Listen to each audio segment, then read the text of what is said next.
So people often ask me, Jess Ford, what is it you actually do for a living? To which I reply, well, that's a loaded question. How much time do you have? So I'm going to give you all the short version.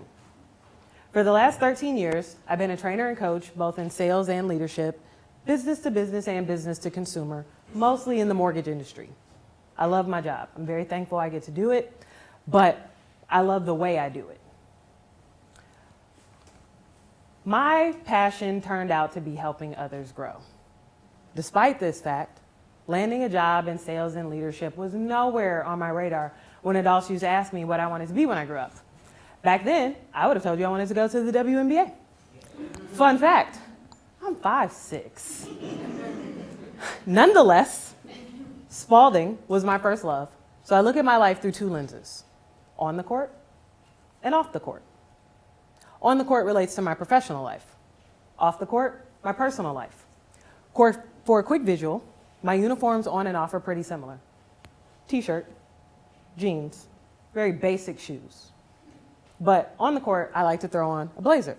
It's like my superhero cape. See, I'm the same person either way, so my uniforms only vary slightly, like home and away jerseys. It's very human of me. When I first started in sales, one of the companies that I worked for taught us those sales don't just happen at work. We were encouraged to use our new skills in everyday life off the court. After putting this into practice for a while, I realized everyone is a salesperson.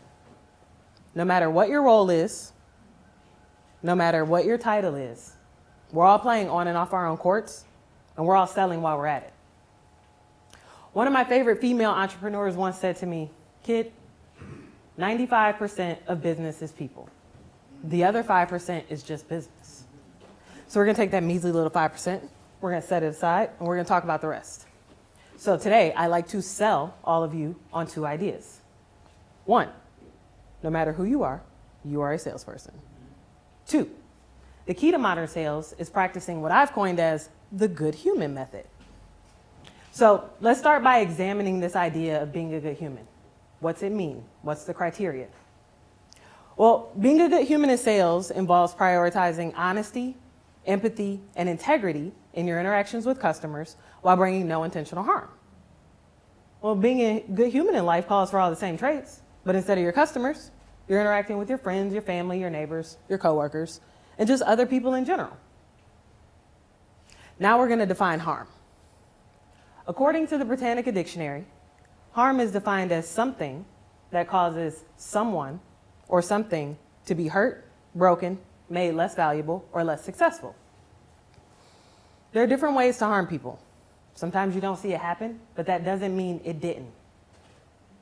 See, we never know what kind of impact we're having on others when we sell, but it's important to recognize that we do, in our own ways, have an impact. And don't let the term sales throw you off here. Remember what we just discovered about ourselves. All salespeople are just people. So you may still be thinking to yourself, Jess Ford, I'm not a salesperson by any means. Maybe that's because you feel salespeople get a bad rep. Or maybe it's because you don't recognize when or what you're selling. But sales is simply part of the human experience, and we all take part in it, knowingly or unknowingly. I know I have to sell myself on things. Test the theory with me. Raise your hand if you would call yourself a salesperson right now. Okay, cool. Now, raise your hand if you've ever had to interview for a job. Would you look at that, a room full of salespeople? So I still have to sell myself on things daily. Go to the gym, J. Ford. Get the apple, not the donut. Be on time for work. Take something out for dinner so you're not scrolling through online delivery menus later. Stop and fill the tank on the way home so you don't have to do it in the morning. Can anyone else relate? How human of you. So I hope it's clear by now that when I say we're all salespeople, I'm not suggesting that we're all out there selling cars or real estate. I'm talking about the fundamental human interactions we engage in daily. Doctors and lawyers sell you on their expertise, their knowledge, integrity, Teachers sell kids and parents on their teaching methods, their good judgment. Oh, parents. As your children age, these people you have molded and nurtured and kept safe have the audacity to need to be sold on why they should continue to listen to you as they age, especially when they become teenagers. Their entire biological makeup is in Power Ranger mode. It's morphin' time. And social media is telling them you're wrong about absolutely everything. Yet, somehow, you find a way to keep them in line, right? So, parents, you may be the best salespeople of all time. How human of you. And yes, we can sell people on the negative parts of our characteristics too. It's all about how we choose to present our product and what parts of ourselves we choose to sell. But on or off the court, we're always selling. Once I realized this, it changed my whole world. It changed how I played on the court at work and off the court at home. On the court, I became more focused, more intentional, more aware of the consequences of my actions and of those of the people I was coaching or training. Off the court, my friendships improved, my relationships grew deeper, and even my experiences with products and services I was buying improved. That makes the whole thing worth it, I'm telling you, okay? So, imagine how different our worlds would be if we all decided our sales strategy was to simply be a good human. So, I brought up earlier how harm can be done intentionally and without enough care unintentionally. So we're going to travel back in time. 2006 to 2009 was a really rough time in this country, and I'm not just talking about the war. I'm referring to the housing crisis. Whether you know it or not, if you are listening to the sound of my voice, your life was impacted by it. Now, we know big banks were blamed, but what about the individual accountability of the people in those roles? 3.1 million people lost their homes in 2008. From October 2008 to March 2009, job losses averaged 712,000 a month. But what if we had been a little less self-interested? What if outside of the bank rules, we practiced the good human method? What if we were a little more caring about how our seemingly small but selfish choices greatly impacted others? What if, and call me crazy, we thought of people as actual humans and not just file numbers? Remember, there are different ways to harm people. Our potential to cause harm doesn't just stop because we clocked out, shut off the lights, and left the court for the night. With great power comes great responsibility. Now, we all know that quote from a movie or a comic, but what we don't talk about is what it means. It means if you have power, which we all do, it needs to be harnessed and used with integrity.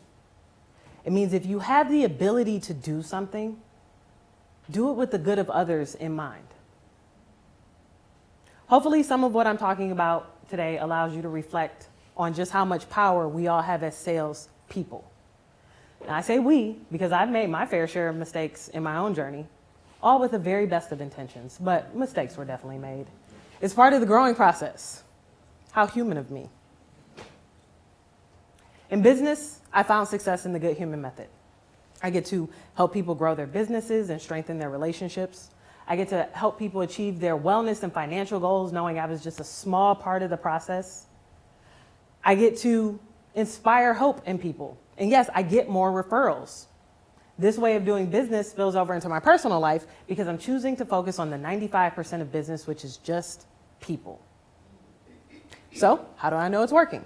How do I know if I'm being a good human? Well, most people tell me or they write it in a review. Parents, grandparents, aunts, uncles. Are your children drawing you pictures? Do they run up to you with excitement and tell you they love you? They're leaving you a good review. How human of them. For those of you without the positive reinforcement of children in your lives, think about the small, nice things your friends and family say and do for you. They're leaving you a good review without knowing it. In our personal relationships, we look for people to be trustworthy, authentic, empathetic, patient, and respectful. We look for people to listen to us and offer us honest solutions, all while being made to feel like we are a priority. If you think about it, that sounds exactly like we want out of our salespeople too, right? Yeah, how human of us. The good human method is about leaving on that part of you that says in every interaction, business or personal, on the court or off the court, be good to people as if your livelihood depended on it. More often than you realize, it does. So when I say you're a salesperson, it's a testament to your ability to influence, inspire, and create positive outcomes. It's about the impact you have on the people around you, knowingly or unknowingly, through the art of communication. It's a role we all play in one form or another as we navigate the complexities of human relationships and decision making. It doesn't matter what your role is, what title you hold, or what your position is in life. You can always control your integrity. It's a choice. We all have the power to make or break relationships, to help or harm in the way that we choose to engage with one another and the parts of ourselves that we choose to sell. So, from the cool teacher to the attentive doctor, from the fun, respected neighborhood parent or the coach who changed a life, no matter who you are a salesperson. If nothing else remains with you after I walk off this stage, I hope that what I've said allows you to rethink how you interact with people throughout the day and how you choose to sell. I hope you go forth and choose to make those sales as good humans.